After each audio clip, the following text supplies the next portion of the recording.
All right, so let me.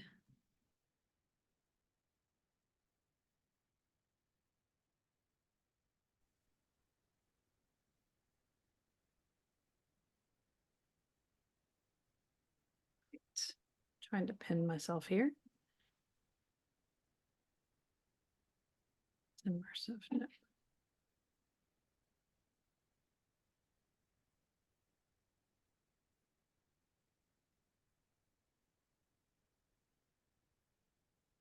Okay. Yay, figured it out. Okay. Okay, so welcome. I'm going to go ahead and get started, and folks should be able to join as they need to. I'll keep my participants up in case I need to let folks in. So welcome to our first VIP session. This will be taped for folks in case you need to come back to it, or in case Okay. people need to sign off or what have you. And yeah, we'll just go from here. So talking about ritual, I want to talk a little bit about like rituals and ceremonies, and then I'll jump into a little more information about Reiki specifically, and then we'll get into an actual Reiki ceremony and go from there. So rituals are acts that are done with a specific purpose. They're often symbolic. They can be one person or more than one person. They can be things that we do during the day. I often talk to folks who have sleeping concerns about having a ritual at bedtime. We often refer back to like what we did when we were kids, or if we've had kids, what we've done for them with like setting the stage for bed with like turning the lights down low, having a bedtime story, or if you're, in the grown-up space, having some type of relaxing experience, whether it be like a yoga nidra, like a nighttime yoga for bed, or using journaling or something that's kind of settling the brain. And then setting the stage. So some will use like a warm shower, scented oils on their sheets, or, there's often the sprayers that they now have in hotels that you can use of different scents. Having it be a safe space, like I said, the lights down low, like nice sheets that feel comfortable, and just really setting the stage. That getting ready for bed, doing all those things is a ritual. It's something that we can do every day. We can do by ourselves. We may or may not involve other people in, and it's something that really helps open up a space or create a space. In the healing space, when seeing a healer or physician, that space is often open with entering into whether it be the exam room or the evaluation space, or if you're in a Zoom meeting, like the Zoom space, those who are healers who are doing any kind of touch, washing their hands. I will often use, like I already sprayed it here. I have a way opener that I got from a colleague that just kind of works in like scented oils and in that kind of space. It's got some like Reiki love in it, just kind of opening the space. I have friends who will sometimes use sound between seeing folks in their space, whether it be clapping around the room or using bells just to kind of re-energize the space. So that kind of creation of an actual intended period of time together. It can be alone or with others. Ceremony is more a group kind of experience. It often marks an occasion, whether it be like a birth or a marriage or a death. It's ceremonial. It includes rituals within the ceremony, but that's kind of, it's a little bit of a difference.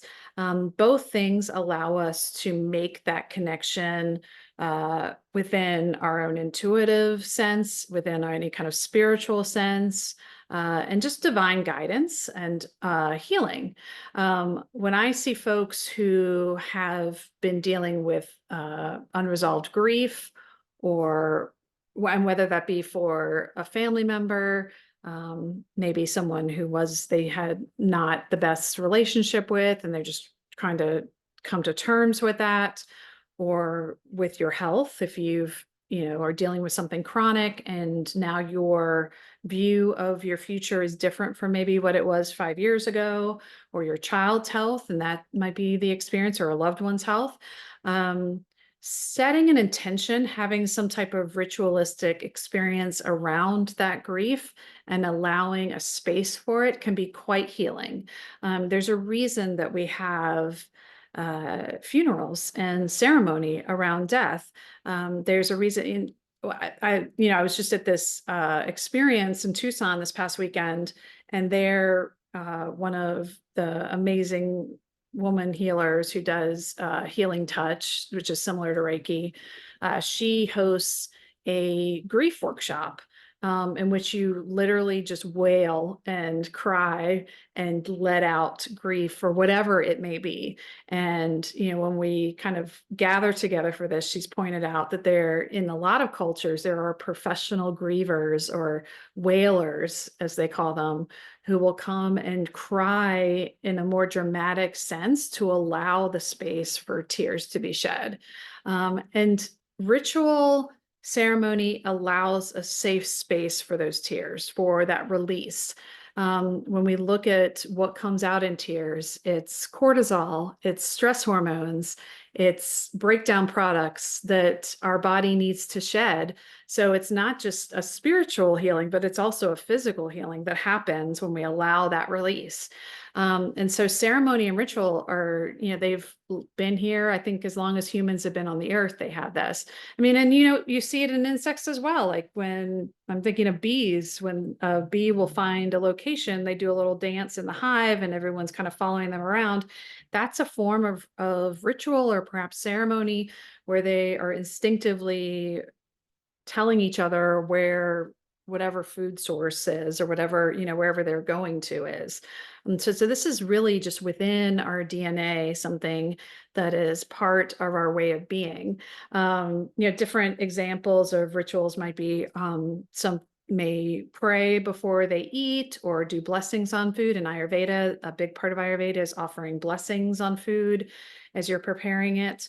I invite you, if you're one like myself who has to take medication, to offer, some blessings and good intentions onto your medication, that this will heal me. This will help me feel better. This will partner with my body to help it get to a state of wellness and well-being. And the same can be said for food. When we're eating something that is nourishing us, adding that bit of, for me, like Reiki or blessings or whatever it may be that aligns with you, does add like that added bit of nourishment. And so there's a reason that happens within spiritual services, whether it be in the church or synagogue or what have you, and at the family table, and in different areas of life. Moms will do this before their children go off to school. Giving them a kiss is almost a mini ritual of offering that love to them before they go out into the world. All of this opens up a space. So ritual is really about allowing an opening and closing of space. So like we had an opening ceremony this morning for our 3-day experience that opens the intention that we're all going to share this experience together for the 3 days. And then at the end of Saturday, we'll have a closing ceremony so that we can then move on from this experience and take with us what we've learned from it and move forward. And that allows for this kind of creation of an energetic holding space for all of us to share. And it's something that, I've brought into my practice when I, worked for the man. I started having mindfulness practice before meetings. I'll still do that for myself. Between folks, I'll take a moment. And it doesn't have to be, it can be drawn out with candles and, crystals and meaningful objects. It doesn't have to be crystals and all that, but whatever's meaningful to you. It can be drawn out like that, or it can be simple as, between my sessions with folks, I'll do some deep breaths, I'll recenter myself. I might, use a crystal or use, my scented magic or whatever it is, that helps me kind of recenter into, I might just step outside and like with no shoes and stand in the grass and recenter myself on the earth. Whatever it is to kind of help you close a situation energetically and then open yourself up to what comes next. And that can look however it looks. For me, an example of how ritual and ceremony helped with my family healing, I've shared, in various social medias or what have you, like I do have my two babies. They are what we call rainbow babies. They are both came after miscarriages, and I had 7 pregnancies. And this is a part of, my chronic illness is fertility concerns. But what I didn't realize until I was really kind of trying to offer some healing to myself was that this is, and through there's a genogram exercise that I do with folks sometimes looking at ancestral healing. I really realized there's a lot of child loss in my family. My brother's wife lost her adult daughter. My uncle is a writer in Ireland. So as my mom says, he like shares all the family secrets in his writing. So I know from him that like my great grandmother lost an adult daughter. My grandmother on my dad was a high risk OBGYN. He's in spirit now, but part of why I think he took that journey is when he was a child, his mother would have their babies in the bedroom, and the women of the village would come and help deliver the babies. She lost numerous babies. And when she was dying, she called out for the babies because they were Irish Catholic. And at that time, the church did not allow them to bury unbaptized infants or, in the graveyard. And she was very Catholic. Like their ritual that every night was the rosary, like kneeling every evening. So she was very much into her faith. And so as she was dying, she called out for the babies in the rose garden because my grandfather buried them in the rose garden. And my uncle wrote a short story about this. I can share it with the group if folks are interested. But this caused a lot of grief and pain for both of them. And part of the healing that I felt I needed to do for myself and to heal the line that came before me and hopefully maybe break that pattern for my children was to have ceremony around these lost children and the children that weren't allowed to be buried with their mother. Not just her, my mom shared with me other miscarriages on my mom's side. I had a cousin who died by suicide, before his parents. There's a number of different, and depending on people's faith, like people might have concerns about where their spirits lay. So I really felt like as part of my ancestral lineage that this was important. So what I did when we were last in Ireland is, and I told my husband I was going to do this because, I get very woo. God bless him. He just goes along with it. And my uncle John, the writer, used to do religious programming for national radio in Ireland. So he was all in. So I was like, John, I'm going to do this ritual at my grandparents' gravesite. My dad is buried there as well. I want to bring healing for these lost children and for the mothers' hearts that I felt like weren't whole. Myself included in that, and my brother, and so many others. On my husband's side, we've had some devastating losses with children as well. So what I did is, like, as we went around to Ireland before getting to where my uncle lives, which was near where this part of my family is buried, I just collected items, like I said, meaningful items for ceremony. I collected some crystals when I was in a crystal shop in Dublin. I had my children help me pick like some beautiful, like heart rainbow crystals and pinks and lots of like heart energy. I brought some one that was meaningful to me from home. We visited where my dad grew up. They had moved house kind of when he was maybe my daughter's age, 11 or 12, I think, they moved from a house with no bathroom to one with a bathroom. So a different part of the village. And we visited the original house where the babies were buried.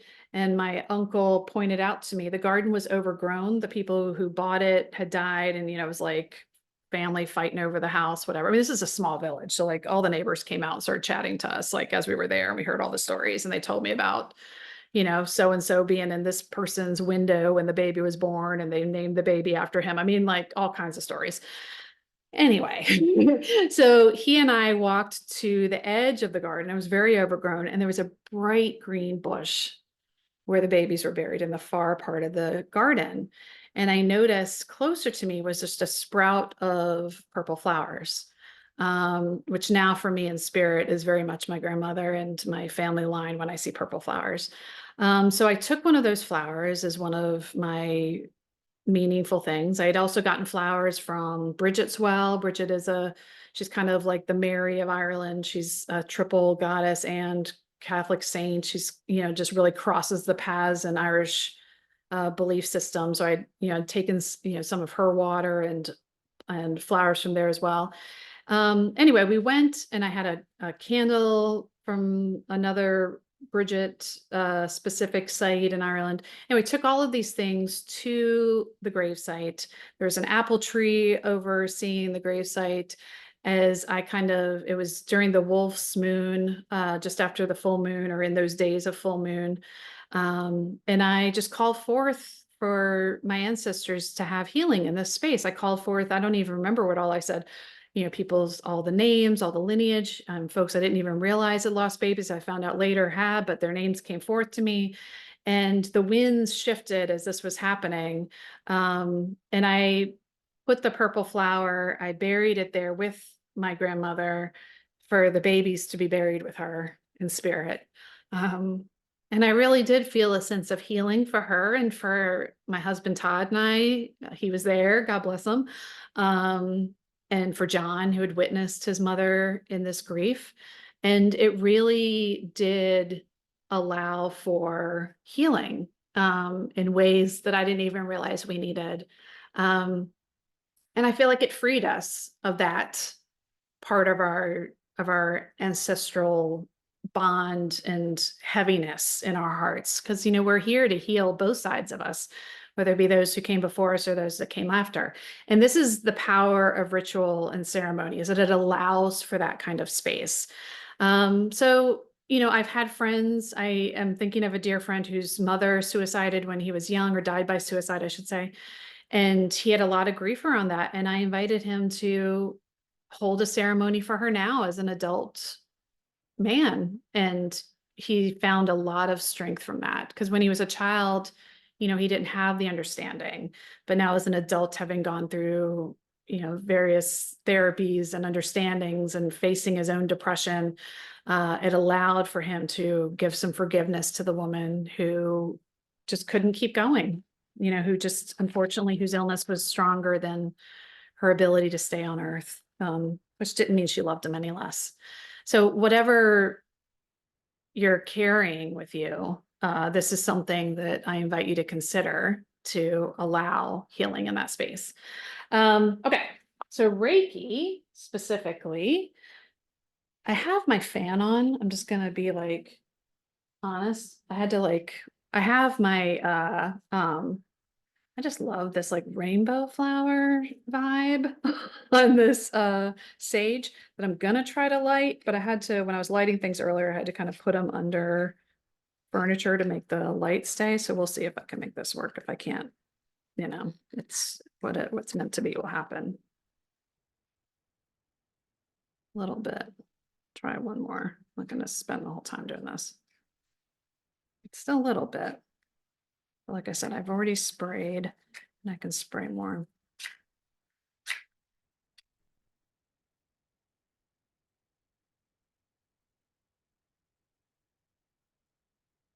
There's a little bit there, a little bit, just to open the space for us. And you can do this with things like sage sprays. Like I said, this is just a way opener that a friend of mine made. You can make sage spray if like you're not in a space where you can burn things. You can just do it with sound magic, with whatever kind of healing opens the space. I wanted to share a little bit. I'm not going to spend too much time on this because I don't want to kind of break the vibe, but I do want to, because we kind of opened this when we were talking as a group, but I didn't uh, get into it, and I want to get into it a little more while we're here together. So Reiki, this space that we're opening, is really about energy healing. And like I said, Reiki itself, the specific type of energy healing, started in Japan or was developed in Japan. But healing touch is something that there's so much evidence for healing touch, which is a form also of energy healing, that every VA, I worked at a Veterans Administration, as I was a team lead, and I developed whole health in the local VA here. I worked there for over a decade. So I know a lot of like the mandates there. And believe it or not, the VA is really at the forefront of bringing integrative medicine into modern, like regular medicine, because of some of the people they have in national leadership. Anyway, every VA has to consider offering healing touch. Like, it's strongly suggested that they have healing touch. Some things they have to do. They have to offer meditation. They have to offer Tai Chi, yoga, guided imagery, massage. I'm sure there's some others I'm forgetting. All of those things have to be offered at every VA. I think acupuncture is also in there, either offered or paid for, because there's so much strong evidence for it, like we kind of touched on earlier. But healing touch is something they strongly recommend because there is good evidence. It's just not at the same level as like an acupuncture, because it's harder to kind of have a control group, like a good science experiment. They like to have someone that you're faking it on, and people have a hard time faking things when it comes to energy healing. That's the same with prayer practices. There's good evidence for prayer, but they have a hard time with controls because people always pray for the control group. Like, you can't help, like, you just can't tell people who pray and who have that way of being to, like, just don't think about these people. Like, it just doesn't work. So it's kind of similar with energy healing, but it does, something that we are able to measure when it comes to energy work is heart rate variability. You may have heard of, like, the aura rings. The heart math is one that I love to refer people to, which is like a biofeedback that tells us the variation between heartbeats. And that variation, the heart rate variability, increases when you're in a kind of rest and digest state, when you're in that parasympathetic state. But something that's added to makes it even more increased is having a sense of love and a sense of generosity and goodwill towards others increases heart rate variability. So when you're doing the biofeedback, it's not just about like, oh, relax, but it's also about your mind and spirit being in that kind of giving space.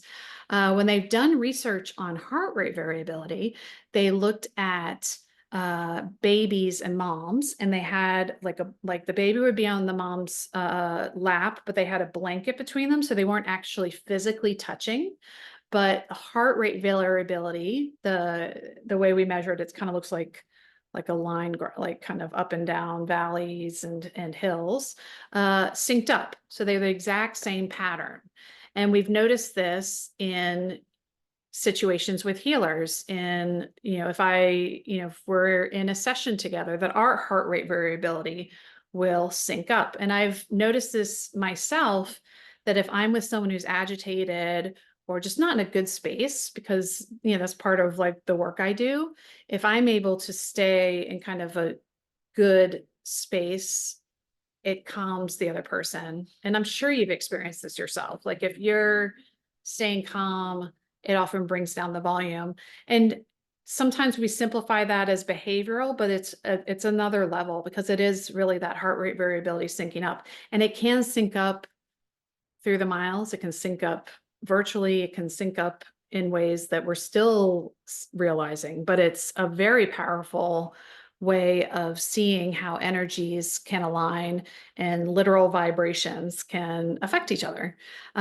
So, when the woo is being spoken, there's actually some science behind it. And I always thought that was pretty cool. So Reiki tends to use chakra energy centers. So these are, again, older systems of healing, use these energy centers within the body. So these are the main energy centers that I tend to focus on during Reiki sessions. There are like, I think there's like hundreds of them. If I'm, like, again, I'm not an Ayurveda healer, but I mean, I've studied these things within my fellowship. But if you were seeing someone who was strictly in that kind of line, they would talk about the different centers within the body, depending on like what's ailing you. But we do kind of go from root to all the way up to the crown chakra. And these align in different ways. We associate them with different colors, different symbols, different sounds, different mantras. But they're also associated with different parts of the body, which I think is pretty cool and worth considering if you have a physical ailment or something happening to you within your own body, because Reiki is actually something you can learn. Like level 1 is learning how to just do it on yourself. So it is something that you can offer for yourself, just with like an afternoon training. It's not like a big deal. Super fun. But so the root chakra is about the physical body. It's really at the base of the spine, and it's what's associated with like kidneys, lower extremities, spine.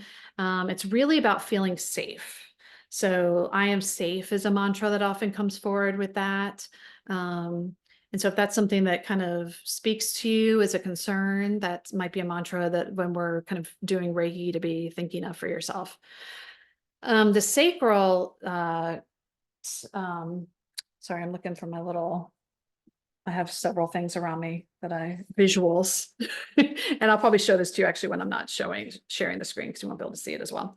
The sacral is just above the lower spine and like below the belly button. So it's kind of between the two spaces.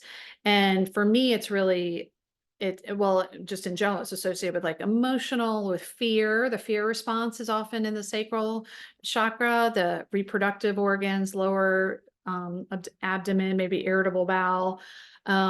It's creativity. It's the home of creativity. So when there's fear taking place there and kind of clouding it up, creativity is not lost, but minimized. It's harder to be creative when you're kind of in that fear space. And so it's something that I have done a meditation. I have it on Insight Timer, of sweeping the pelvic floor. And that's something I'll often recommend to folks if I'm working with them and I feel like their sacral chakra is something that kind of needs some love and some clearing out. So that's something to consider too. The solar plexus is more around the belly area. It's like the upper organs, like stomach, liver. And it's your sense of self. It's solar, like the sun, like your lights, your inner light shining. You, as people view you and are attracted to your light, like moths to a flame, but in a positive way. It's your self-esteem. It's also, and your own personal power. Interestingly, my Reiki master told me I forgot to wear my ring. I have a ring, splint for my middle finger because I have some terrible arthritis in it. But apparently your middle finger, in case you're one that tends to use it, is associated with your solar plexus. So like when you are like giving people the bird, you're literally being like, dude, here's my like power. So something, maybe if the road rage is taking over, consider that. Heart chakra, it's where your heart is. It's kind of associated with that color green. Also, depending on your spirit, sorry, I didn't mean to move that. Sometimes pink or black can come forward. So it's kind of like all the colors of watermelon, depending on what type of, like if it's a Chinese practice or depending on, what your belief system is. But it's associated with circulatory system, chest, breast health, if you are dealing with breast cancer or worries about that, your thymus, and also just self-love and compassion and universal love for fellow man, woman, spirit, animals, all the things. So heart, there's beautiful heart meditations, heart chakra meditations that I just love and adore. And it's just a real nice place to kind of settle if you're having just having, need a little support, and that can be self-support or support from the universe. Then, of course, the throat chakra is associated with thyroid, parathyroid. So, that's why I was really drawn to it, I think, today for myself. Also, vocal cords, ears, like that kind of upper respiratory space. And this is about expressing yourself and allowing yourself to express your feelings, your creativity, your vulnerability, really speaking your truth and allowing for it to be out into the world. So, sometimes when we have a lot of fear, that'll be we'll feel that clogging there. That's that clogging of that chakra. When you kind of feel that in your throat, like it's hard to let things out, that's some clogging of that. And so like I am heard I speak my truth. These are all mantras that might come forward with that. Third eye, like I mentioned earlier, the third eye is between our two eyes, and that's the area that also lights up when intuition is being used in our brain. It is the lower brain. It's associated with eyes, nervous system, that pituitary gland. That's the area that lights up. And it's our intuition, our clairvoyance, our third eye, our literal expansion of seeing truths. And it's truths that are there available to us, but they're usually in our subconscious. And it's only if we allow ourselves to listen that we can hear those. So clearing out that third eye, I see, allows us to see our truth. And then, of course, the crown chakra is the spirit. It's us with the universe. It's us, light to the sky, connection to the sun, and the roots connecting us to the earth. It's allowing us to expand and receive from whatever universal entity is in alignment with us. Like I said, it can be the sun. If you're from native lands, it can be goddess energy, God energy, spirit energy, whatever it may be. And it's just feeling that connection, having that greater knowing, and it's upper brain. So those are kind of what those chakras are associated with. And then, as I mentioned earlier, our animal friends also have chakras. So, top of their heads are more of the crown chakra, and then kind of going their heart chakras, where their heart would be, like that upper part of their chest. Their solar plexus is there in their mid bellies. And then, of course, their sacral and root are more at the base of their spines. And so, if we're having, I have a lot of dear friends who I studied Reiki with who do animal Reiki. The big thing about Reiki, I should say, and I should have said this when I was talking about it, I guess I still am, is that Reiki is only offered when permission is given. It's not something that like people are going to be going around, sending you woo energy if you're not open to it. So it's, even with our animal friends, I'll have someone who, maybe posts on Facebook that their dog is sick. I'll ask them like, do you think he's open to receiving some energy healing? Would you like me to send some Reiki? It's not something you just send, because people need to be open to receive.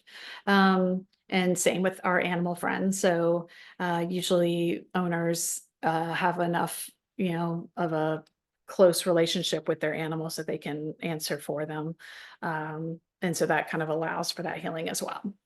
As I said, I've done that with support animals, and when we're blessed to have them with us in session, and it's super fun because it's the vibe. They like the vibe. All right, I think that's it. Yeah. So let me stop sharing. Let me see if I do escape. Okay. Stop share. Okay. I'm going to try to share, and I might need you to drop a heart if you can hear it. I'm going to try to share some music. And I think I have it set from before that share sound. Let me know if you can hear that.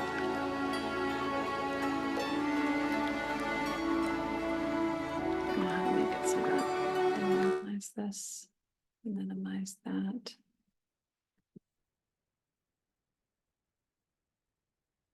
Okay.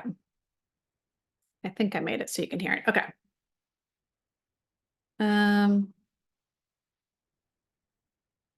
All All right, I'm just going to pull back up what I have. We're looking at that too. Okay. So with that, as we start our Reiki session, the way that we kind of start it is to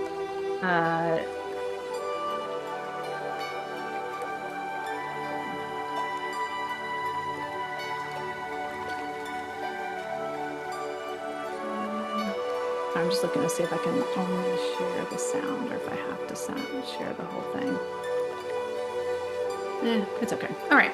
So as we start our Reiki session, I'm going to have this crystal grid that shows all the different chakras, if you can see in the little corner where I am. And I have various crystals that are the colors of the different chakras that I'm going to kind of lay just to add a little oomph as we're kind of going through different areas of healing. So what I do is I go through each of those chakras and offer some energy space. I have a little notes that I can show you when we're on full screen that I use in individual sessions because mantras will come through or different energies or messages, or sometimes they make sense to me, sometimes they don't. Oftentimes the person I'm with will be like, oh, that makes sense. And so I'm going to be off screen for 2 seconds because I forgot to grab a pen, but I'll be right back.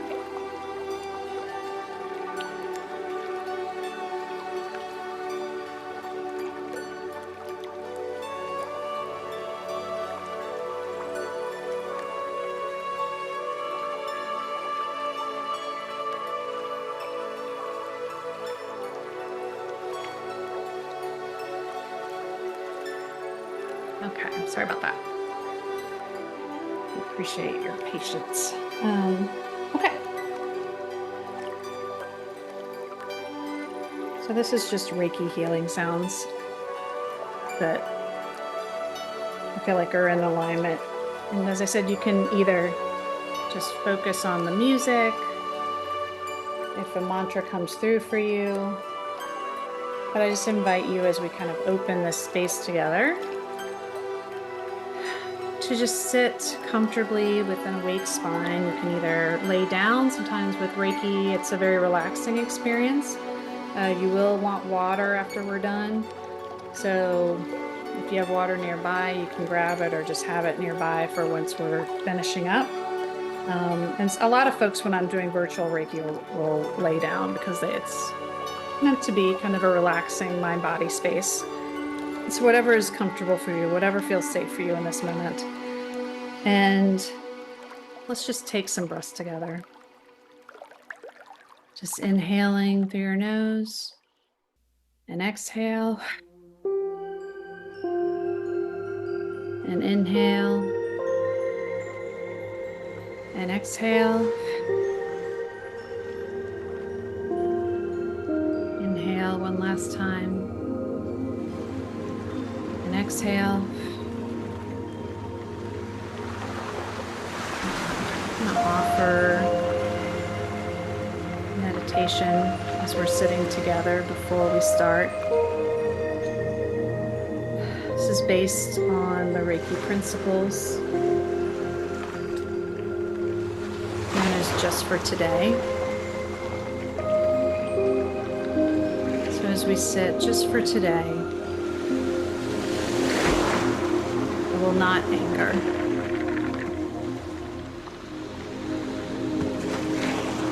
Just for today, I will not anger. Breathing that in.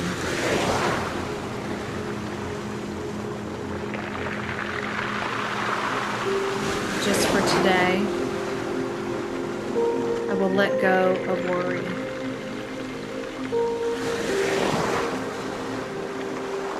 Just for today, I will let go of worry. Breathing that in.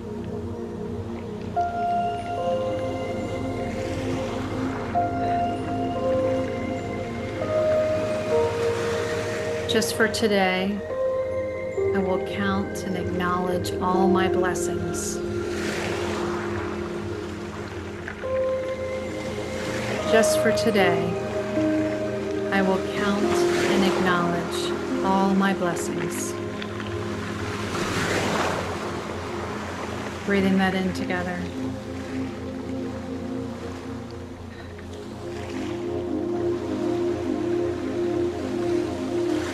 Just for today, I will do my inner work honestly. Just for today, I will do my inner work honestly. Breathing that in.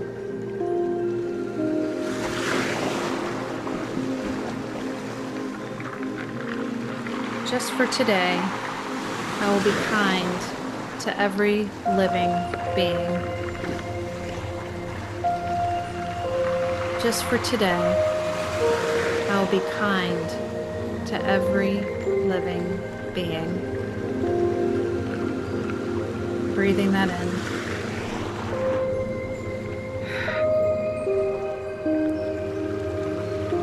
Allowing space for your just for today.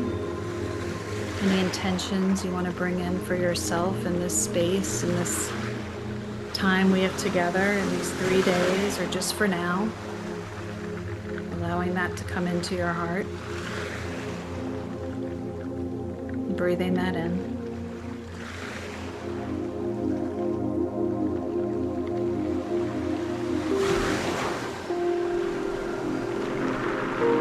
As I start this Reiki healing, engage in what's known as the Reiki prayer. I'm going to do this silently. And I just invite you to relax and focus on the music or on whatever has come forth for you just for today.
Drawing healing from ancestors and those who've gone before us.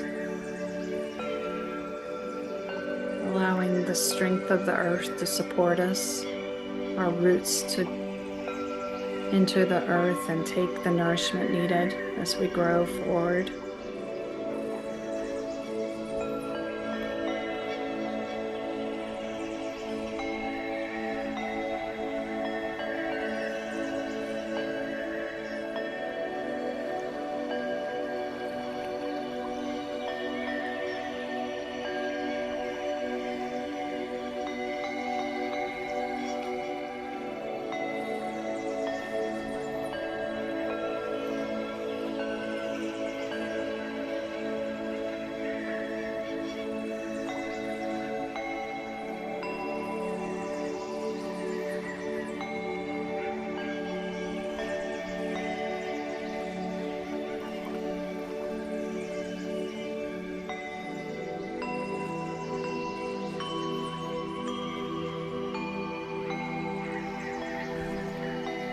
Sacral plexus, releasing any type of fear, distraction, congestion in our lower body, pain, allowing it to be released, to be recycled and renewed as we grow, releasing as leaves come off a tree in the fall, seeping into the earth for others to use as nourishment, just releasing that.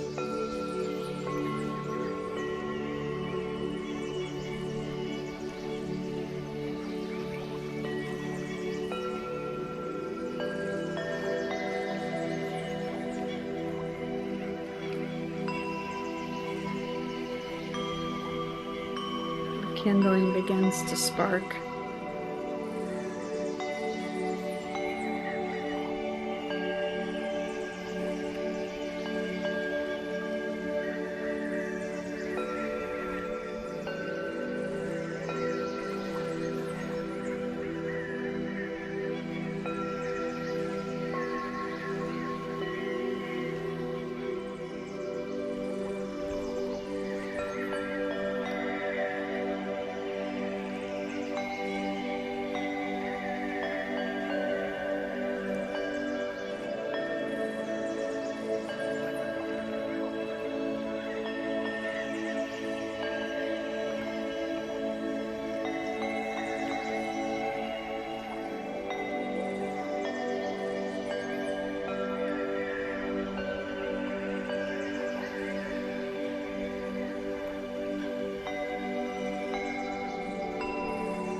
Allowing your heart to fill with love, feeling the love that you're putting into the universe, reflecting back to you.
We enter into third eye, allowing that release,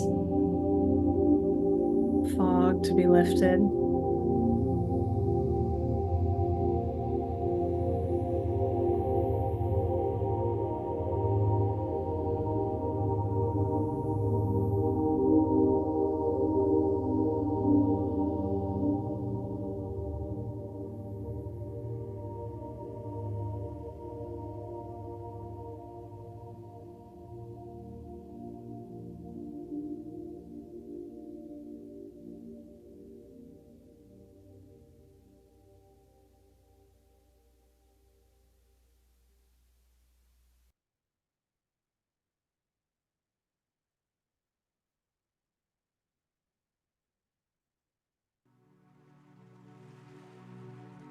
And opening the crown space,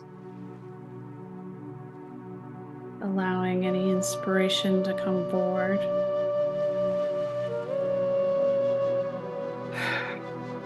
Trusting.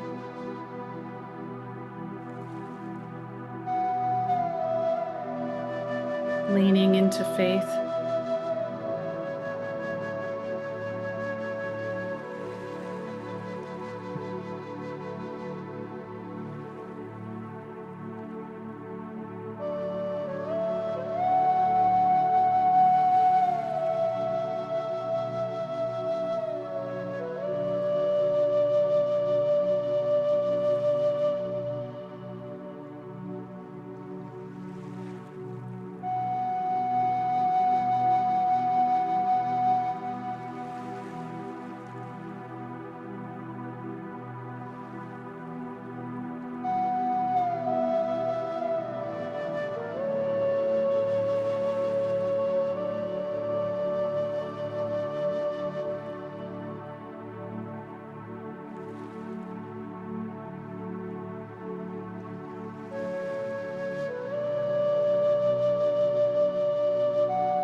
Thank you for sharing your energy with me. Try to turn this off so I can't hear it myself. I'm closing the Reiki space. So what came forth as far as for the community with this Reiki offering is a few mantras came through. I felt so much power, like in solar plexus energy. It was just like the sun was in my face. It was pretty cool. So for root chakra, again, the root is like really what keeps us safe, what keeps us in community, what keeps us connected. I am nourished and supported. So feeling that support, whether it be from ancestors, from community, from family, from loved ones, that's really what's coming forward for that space. Sacral plexus, I release to grow and nourish my fire. Really in that sacral space that I almost envision that lower, that kind of space between the solar plexus and root as a hearth fire, like as the hearth that holds the fire. And so it really took some energy to kind of sweep away any kind of fears and doubts and maybe just, I don't know if pain or clogged up, just some kind of angst energy in there. But once that started to be released, it was like a kindling started to light the fire, which then really just kind of exploded into the light in the solar plexus. My light shines and inspires. So really light for you is shining and inspiring those around you to follow in your lead and to do what you're bringing forth into the universe, which is like pretty rad. the heart chakra, I am one with love. I really then got a visualization of a plant, like a big oak tree, and like at the heart of the oak, some oftentimes you'll see like moss and things growing and like a little plant growing. So really a lot of nourishing energy that's allowing others to grow. Whatever that kind of, however that strikes you, that what you're putting out there is allowing others to then take root and grow in their own light, or maybe in your light, but it's inspiring theirs. Um, with the throat chakra, I speak my truth, so allowing space for that to be spoken. Often using the heart energy whenever there's doubt in speaking and having your truth be heard, leaning into that heart energy. I found it offers a lot of strength there. Third eye, I can see my truth. I saw a lot of kind of clouds, kind of almost cloudiness that needed to be kind of shifted away to allow for the truth to kind of come forward, that intuition to be seen and felt, because it's there. It's always present. It's like the moon. It's always present. Um, but sometimes the moon, it's a new moon. Sometimes it's covered up. Sometimes there's an eclipse. Sometimes there's just clouds in the sky, but it's always there lighting and kind of reflecting onto us like what we already know. It's just a matter of how much we're allowing it to be seen. So that's, I just offer that to you. And then for the crown, I am the divine. I am source. I am all. So just allowing that connection with the universe and knowing that we are me, we, and all. Like we're all one energy, one source, one light, that we share and offer different aspects of to each other, but often reflect parts of ourselves to each other, or see ourselves in other people, I guess is a better way to say it. So I hope that serves you, and I appreciate the sharing of this space, this little session, ceremony, ritual. Yeah, and that concludes day one. Thank you for sharing this energy with me. I'm sending lots of love, and I'll see you tomorrow. Tomorrow we'll have time for like Q&A and everything like that. So, we can, digest whatever comes forward. And if you any comments or anything we can talk about tomorrow. Thank you. I appreciate it. All right, sending love. Bye.